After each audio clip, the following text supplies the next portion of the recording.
Hi everyone, this is Kelly. Since I am doing both a book club on Facebook for The Way of Weird by Brian Bates, and I'm also doing a class that involves reading, I thought I would do a video on my personal tips for reading critically and taking notes while you're reading and that sort of thing. Now, these are just the ways, the tips that I've picked up and the things that I do as I read.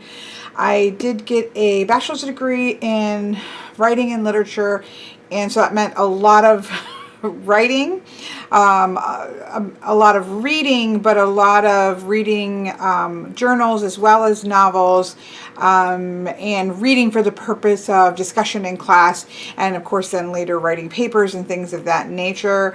I also did my master's degree in literature, other than my final thesis. Life gets in the way, but I did my complete master's program in literature, so that meant even more a lot.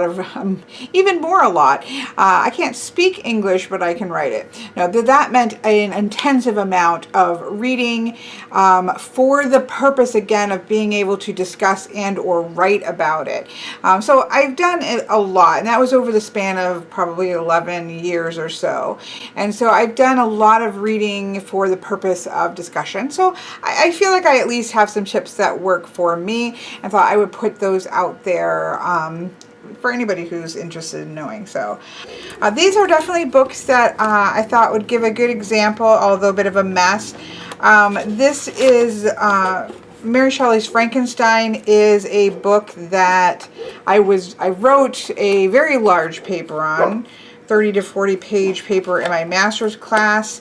I was also writing my thesis on Mary Shelley's Frankenstein. So this has a good example of some of the things that I'm going to talk about. There's nothing neat about the way that I attack a book again, this isn't reading, well, it is pleasure reading for me. This is not pleasure reading for everybody, and everybody isn't going to enjoy this style of reading. And if you're just reading for pleasure to read a book and enjoy it, am I saying this is necessary? Of course not. Do I still do some of this even when I'm reading for pleasure? Yeah, if it's a print copy, then yes, but not to this degree, of course. And I was also reading this Knights of the Circus by Angela Carter was sort of going to be in conversation with the two. So I wrote a couple large papers on both of these, as well as was combining a conversation between the two for my thesis. So that's why I pulled these out, because these certainly have especially this certainly has examples of everything that I'm going to give as a way of a tips. Everything that I need to read a book is in this nice little cute pencil case. Sometimes I'm reading in bed, sometimes I'm reading at the couch, sometimes I go to Barnes & Nobles to the coffee shop and sit and read, especially when it's this type of reading there. So I do actually like to have what I need in a really compact form, so that I can just kind of keep it with whatever book I'm currently reading and just move it about. This is really compact. I was looking for something small, but that would still fit everything in. This fits the bill, but it is very, very tight. What I have in here is a mild liner. Now there's another kind of mild liner that I like. I have both, but of course it's not going to be right here. I'll see if I can find it, but it's basically the same, except for it has a chisel tip. I do actually really enjoy brush tips for highlighters, and sometimes I will use really light colors from even like a Tombow that has a brush.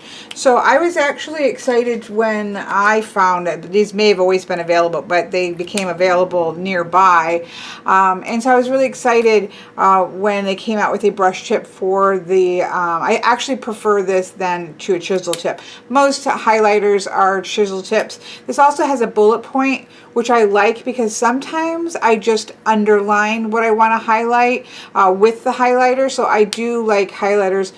The other version of this has a chisel tip on one end and still has that bullet on this end. And again, I enjoy this for being able to underline as well, or just draw a star next to it. So that to me, and I love the zebra mild liners. I do like the kind of muted tones that come with this. I'm going to see if I can find another example of that. But anyways, a highlighter, preferably for me not in an obnoxious fluorescent color, but you know, whatever floats your boat. The other thing is a pen. Now these may not going to work because they're just slightly longer than a regular pen, and so they're a little bit, no, that's even, so this is shorter. I do like these as well. I'm a fan of fine liners. This nope, that's longer. As you'll see, I have several different kinds of really thin fine liner tips, and I am a big fan of writing with these when I am writing in books. So I'm going to try to just make these work. I do like to have purple. I'm a big fan of purple pens, and then a plain black pen. Sometimes I also have a green pen, and there is a green in this set that I could pull in there. Then I have two things. I have flags and I have Post-its. And those are really important for me in writing, or reading critically, I suppose you should say. Although I don't think we'll see any examples of that here. Although I pull those out oftentimes when I'm getting ready to write the paper. So I'll talk about that in a second. So let me pull this out for a minute. So if you have the time to read through a book and just enjoy the book, go for it. None of this is for the purpose of reading enjoyment. This is for gaining information, making connections, making notes so that you can have a discussion about something later on, and or writing a paper, or in some ways interacting with the text. There is a really good article about the 4 ways that we read. I will put a link to it in the description box below, that talks about, you know, basic, and there's other names for it, but you know, basic reading like we all do. If we're reading any text, we're doing that type of reading. There's also a form of sort of skim reading where you're looking at the back of the book and reading the back of the book. You're looking at the index page and kind of getting an idea of where the book is going based off of the index, or I'm sorry, the table of content. You're looking in the back, is there an index? Are there footnotes? And you're kind of evaluating the book and where the book is going, what people have said about the book, that type of stuff. You're doing a lot of evaluation of the book. Then you have reading critically, which would be getting out a pen, writing in your thing, bending your pages, sticking Post-it notes on it, doing kind of these types of things that I'm going to talk about today. And then like the 4th form of reading is where you are combining or connecting various books. So for example, if I wrote a paper on this, and I wrote a paper on this, and then I wrote a big paper that was talking about these 2 books in conversation with each other, maybe other things, newspaper articles or journal articles and things of that nature, then that's sort of the 4th level where you are pulling together various sources in conversation with each other. So I'll put a link to that below because I found it interesting, and if you're watching this video, my guess is that you might find it interesting. But in terms of some of the things that I do when I am reading critically is I definitely write in my book. So there were a couple times in the course of taking classes where I simply had to get a book from the library versus purchasing the book myself. Then I was a big fan, and this isn't the case clearly, but I was a big fan of the flags that are like this. They're paper flags. So they're Post-it note paper flags versus these plastic flags that are here. And that's because I could then, I could stick the flag there and write disgust or whatever it is that I want to write that I would have written in the book. I can write that down question mark, page number it, and I could basically write in the book by using these paper flags. And so that was, you know, if I was at that position in which I needed to not write in my book, which I tried to avoid at all costs, but if I had to, I would use these paper flags because they were really great, and or a straight post-it notes, so that I could write more in the book. But I really liked these paper flags because it stayed skinny. I could stick it close to wherever I was trying to do. These I do think you can also write on. So for example, you could stick it actually almost like a highlighter over the words and then sort of underline and say yes, amazing, or whatever you want to say, and it kind of acts like a highlighter as well. I'm not sure if these were around when I was in college. Maybe they were. I know I used a lot of these paper ones. So these are nice because you can actually see the words through them, but we'll come back to those in a minute. So yeah, if you're using a book and or you're just a person who doesn't like to write in books, I would recommend doing something like this so that you can still make notes in the book itself, even if you are not writing on the book. There is a wonderful quote. Let me see. I think I have it written down because I was writing a blog post about this. And then I decided just to do a video. But there was a really good quote by Edgar Allan Poe, who is a favorite of mine, and he wrote, "Marking a book is literally an experience of your differences or agreements with the author. It is the highest respect you can pay him." Or her. He said him. So I do not find writing in books to be in any way disrespectful to the author and or to the book. Some people really have issues with that. Clearly, I do not. For me, it's the difference between reading a book and just taking the story in and just kind of absorbing the book and having a conversation with the book. In this, I can go through here and see my conversation both with the story and with the author. And so it is just much more of an interactive way of reading, and it's not, to my opinion, disrespectful in any way, shape, or form. And so I do write in books. I fold the corners of books, gasp and shock and awe. I stick things in them, and I write all over them, highlight, write in them, all sorts of things like that. So I loved that by Edgar Allan Poe because he just was a reminder that this isn't disrespectful. This is us having a conversation versus just absorbing something coming into you. So I just wanted to put that. So in terms of writing in the book, I will often, now this is going to have, again, a little bit more. This was I wrote a really long paper on it. Actually, I wrote more than one really long papers on Frankenstein. And then again, I was also getting ready to use it in my final thesis paper, which would have been, 100 plus pages between these two books. So this is a little bit maybe more intense, but generally this is the format I followed. At the title page, I tended to write any pertinent notes about this. These are some theory things that I was kind of noting to, but I might write something about the time period. I might write something about the author, that type of thing. I definitely wrote some, notes over here, like this was the turning point between romantic novels and Victorian novels, that this particular version, or the 1831 version, tends to remove bits that put responsibility on Victor's shoulders. This is the 1818 version, the letter formatting. So I wrote some things about the book is a general sense, right, or the time period. Here I'm just writing that this is the 1818 version, which please read this version if you're reading Frankenstein. It is different than the 1831 version, which was cleaned up a little bit of the responsibility put onto Victor Frankenstein, and it makes the monster more of, it's just the monster's fault, he's just naturally evil, versus Victor Frankenstein being the true monster in Frankenstein, but we'll leave that alone, right?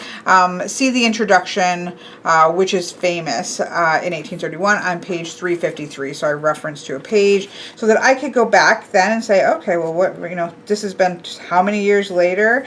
I don't remember, you know, everything about this. I can go back and read the 1831 introduction, which is apparently famous. So I have that. So that's what I'll tend to do at the beginning, is that sort of general information that I might want to assess to. When it gets to the main text, now this is interesting because this particular piece was removed in the 1831 version. Did I request thee, Maker, from my clay to mold me man? Did I solicit thee from darkness to promote me? This is a quote from Paradise Lost, but of course it references right from the beginning of the book that Frankenstein never asked the monster in Frankenstein, Adam. Frankenstein is the doctor. It's one of my biggest pet peeves. We say Frankenstein to reference the monster, which is true, but he is Dr. Victor Frankenstein, and he is the true monster. But the point here is that this right from the beginning references the fact that the creature was never asked to be created. So who's the monster here, right? And that was removed for the 31. So obviously I was quite interested in that. And then it starts at the beginning. So as I am writing or reading, I will just underline anything that jumps out at me. If there is, in this case, there are footnotes. So if it's a particular footnote that catches my attention, I'll circle it. If there is a word that you don't understand, circle it and go back or go find the meaning of it and write the meaning in the book. The act of writing that down can help you to remember what that is. You know, if there is a bigger paragraph, a lot of times I'll just write a line along the side of it and put a little bit of notes there, so on and so forth. One of the things that I think is really important and this is one of the things that I wanted to point out, is the use of connecting the book to itself. So interconnecting themes by using page numbers. So for example, this says that the journey has a quality of the forbidden, and then I have a reference to go to page 68. And so there is, and then so when I go to 68, I know that this portion right here is again referencing this idea of the journey being part of the forbidden, and then I put the page number back to the original page, so that, and then if there was a page going forward, I would put the page going forward. So if it makes sense, you start to make trails through the pages, and I'll show you in the back a minute. And this is really fantastic because it starts to allow you to build theme strings throughout the book that pull together as coherent themes. So I will sometimes, I usually do two things. I will do it in the text itself. So this one is referencing page 68. On page 68, it references back to page 50. If there was another one ahead, it would say page 78. And then I would go to 78, it would go back to 50, which would then take me back to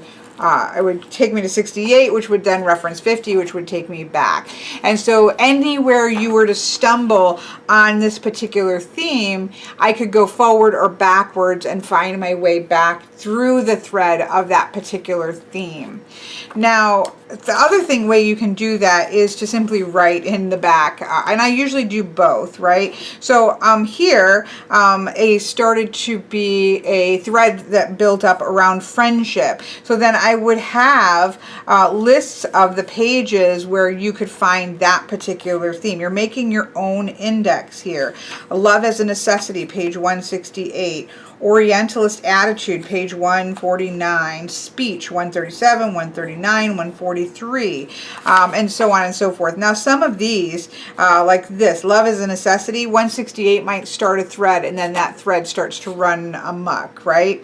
And so creating that kind of either outside reference to specific themes, and or of course doing that within the text itself is something that is one of my favorite things, because I think that a well-written book has themes that run throughout it and tie together across all of the different chapters. And so when you take the time to, that's a family theme again. Okay, I'm going to write that down. You start to build in your head. You start to follow this beautiful trail that a really good writer generally leaves behind. Sometimes it's a reference to another book. So, this particular passage reminded me of Ishmael from Moby Dick. So, that's put in there so that I could go back and reference that maybe. This was about perspective. So, being willing to write in your book, circle things, write out the definition if it's a word you don't understand. Start to create theme trails either by writing the page numbers there in the book and or by tracking them in the back. And this is something that I do a lot of, where I'll just reference, okay, world being an illusion, go to page 16. The idea of women as objects, 2339, then that turned into, I believe, a trail. The idea of what is real, these are different things here. Again, a connection to Moby Dick. So now I have just 2 books that later have a conversation that have references to Moby Dick in them.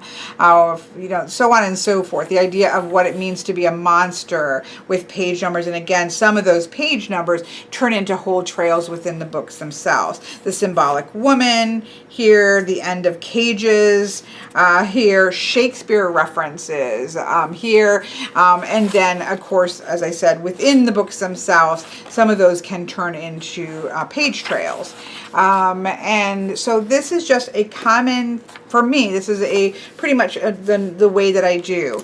Using arrows on the outside are really great if you're going to go into class or if you're going to go into a book club or something like that and you want to have a discussion, right? So if you're having to read the first 2 chapters and then go into class or go into a book club where I think then you would have read the whole book, having tabs of places that you want to might want to be interested in bringing up and talking about in the book club or in the class is going to be extremely helpful, because in the middle of class everybody's talking, different people are putting information out there.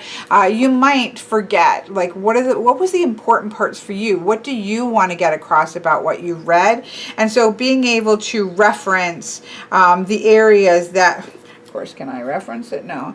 The areas that were important to you and that you want to touch on is really key, because you won't, in my opinion, you most likely won't remember those things when you get to the class or to the book club or whatever it is that you're doing.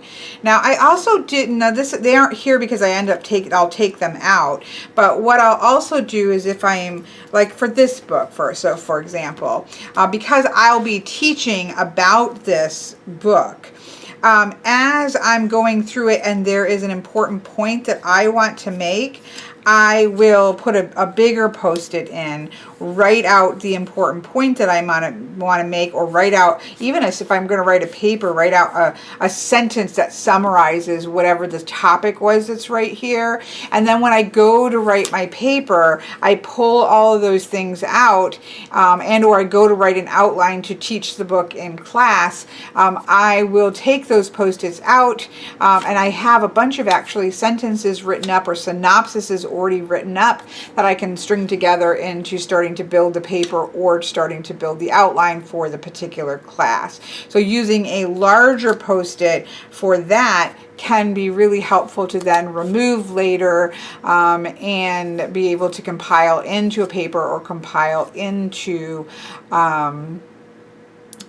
class notes. So in that case, as I pull them out, I tend to number them so that I have them numbered, or as I transfer them onto the computer or something, I'll take them out and throw it away, knowing that I've already pulled that piece out. So I do like larger Post-its for that. Also, again, if you're someone who does not want to write in your book, or it's a library book, obviously a larger Post-it will allow you to be able to write a little bit more than on the flags themselves. itself. So I do use copious amounts of Post-its, both in just my normal life, as well as in this type of thing. So for example, it's really good at the end of a chapter. So if you, and this I would probably write right in the book itself, but say if you, maybe you don't have room depending on the book. So say at the end of this particular chapter, I might want to stick a larger Post-it and write a 1 to 2 sentence sort of summation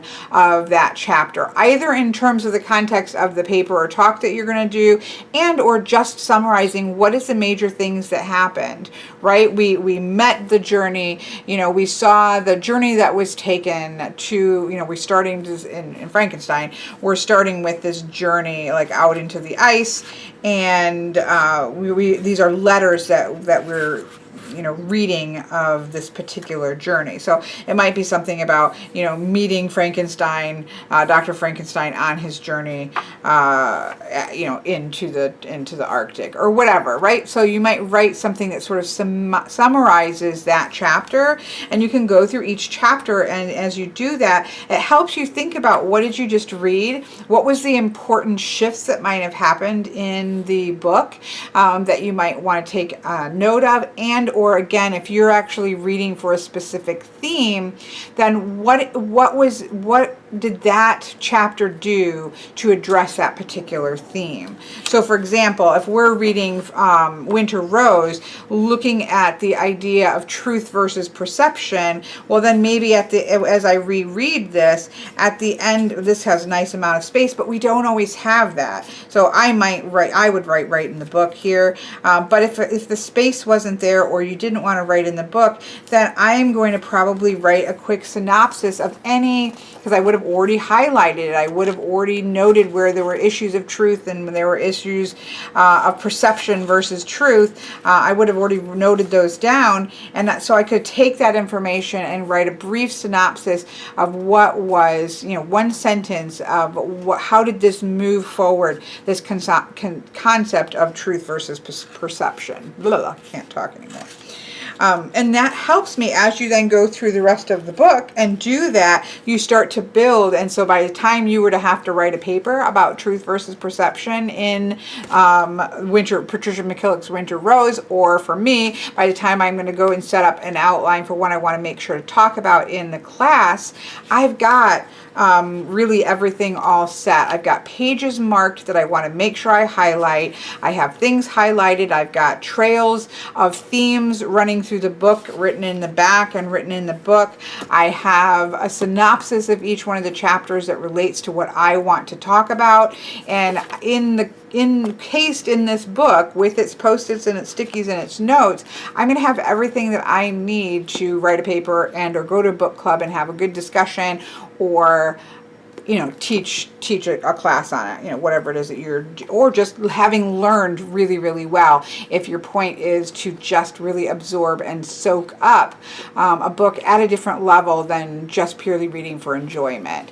So again, the point to this is to have a deeper conversation with a book that you're reading, whether that's a novel, and this can be the same for reference works as well. This isn't just applied to novel reading. This applies to anything that you're reading.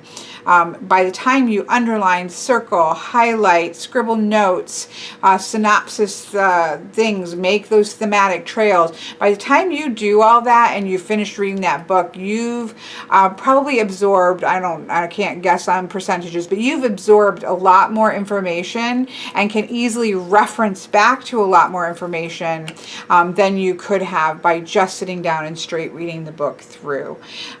So anyways, I'm going to stop babbling. Post-its are your friends. Pens are your friends. Highlighters are your friends. Bending pages. I don't want to bend in here because I want the bend to count. But I can run along the side of this book and come to a bent page and know that there is something that's going to be significant there. Almost all of my books will have bent pages for significant. Post-its can come out. Post-its can sometimes be, or these flags can be very specific to a paper or very specific to a conversation, whereas the bent bent page for me is sort of a permanent, like this is an area that if all of the Post-its came out, I would want to be able to know when I come back to this 20 years later that there's something significant on this page. So for example, this is a page in Frankenstein that I have this page bent here, and I can usually pretty easily find what it is because I've generally highlighted it or underlined it. And so I had double underlined, had I a right? This was a question that Dr. Frankenstein asked at this point, 190 pages into the book. He's asking, had I a right? And what I wrote here was this should have been asked from the beginning. So he never asked at the very beginning of the journey that he took towards creating the creature, can I do this? Yes. Should I do this? Do I have the right to do this? He didn't ask that question at the beginning when he should have. And that's really key, right? That's a key question to be asked. And so it's folded there so that I can come back. And I haven't read this book. I stopped with my master's in 2010, maybe. My son had started to decline health-wise then, and I was in the beginning. I'd already written a couple papers, and I was just beginning to write my thesis at the time. And so, yeah, 2010. So 9 years ago, I haven't read this, and yet I can come to this page here, and I can very quickly figure out why I thought that page was important. And that's really fantastic. Well, to me, that's really fantastic. Now, I will mention one other thing. Some people, will also take notes instead outside in a book and or on your iPad if you have an iPad. I don't tend to do that very much. And the reason is, if you're like me and you have a lot of books, and if you're going to, especially, in lit class, you're going through tons and tons of books, you would end up, or I would have ended up with so many different books that over the 9 years course of moving 1, 2, 3 times, the likelihood that book that had the notes for this book would stay together would be highly unlikely. Whereas now, all of my notes, all of my trails, all of the things that I find to be significant are all contained within the book itself. So I'm not saying that taking notes outside of the book isn't helpful. I am sure it is, but this is just my way of doing it, because then when I'm done, I have everything that I really want to highlight, mark, get back to, follow trails from, all contained within the book itself. And to me, that's really key. But yes, there are other forms. These are just my experiences and what I find to be helpful. And again, just remember, it's the difference between watching a movie, right? Or having somebody read aloud to you, which is an amazing experience. That is one form of taking in a story. And this is an interactive form of taking a story where you are engaging in the work, engaging with the author, engaging with the story itself, engaging with the characters, asking questions, saying, I don't agree with this. This is, you're going down the wrong trail here. You're having a conversation with the author and with the story itself. And so it's just a different form of enjoying working with written texts. The other thing is can you do this on a Kindle? Yes. I don't prefer it. I prefer to read. I do love Kindle books, and I love Audible books, but I don't. So for example, here I am reading the Ravenswand Dark Ravens Chronicle Book 1 because I want to do a review on the deck, which is connected to the book. So in Kindle, I can highlight. I can also add a note here. I can then go back and I can bookmark. I'm not an expert because I don't do this a lot, but then you can go back and find where have you put highlights in, where have you put notes in, go back to a highlight and add a note in. So you can do a lot of those same things within. I know you can't see this very well, but all of the things that I'm talking about can be done in an ebook format. and I'm not opposed to ebook formats, but I find it harder to then have the conversation, go to the book club and kind of skim through those notes versus just go to the sticky tabs and have the book. But that could be because I did many, many years in this format, and somebody else who maybe has done many, many years in an ebook format may say that's far superior, because now you can take that text and actually pull that into a document and things of that nature. So I'm not saying that you can't do it. I just happen to prefer, when I'm going to be discussing a book, I like to have the physical form. I like to write in it. It's, you know, it's second nature to me. So somebody else can write can make a video on critically writing and working with ebooks formats, but you can highlight, you can take notes, you can bookmark, although I think you can only do one bookmark at a time, and you can then go back and scroll through those different things that are there. I don't know if you can make an overall note for the book to like maybe start to track those page numbers like I like to do, but I'm guessing that that's possible, or you could do a separate note in like your notepad on your iPad or on your computer. So I'm guessing you could replicate this in an ebook. It's just, you know, here you go. Here you go. So anyways, I hope this is helpful and useful to somebody, and I hope that you have a happy reading. Pick up a book that you want to dive a little deeper into and give it a go, and see whether or not you feel like you ended up at the end of the book with a little bit more than what you might have ended up with just reading for entertainment. Again, nothing wrong with that. It's just two different purposes.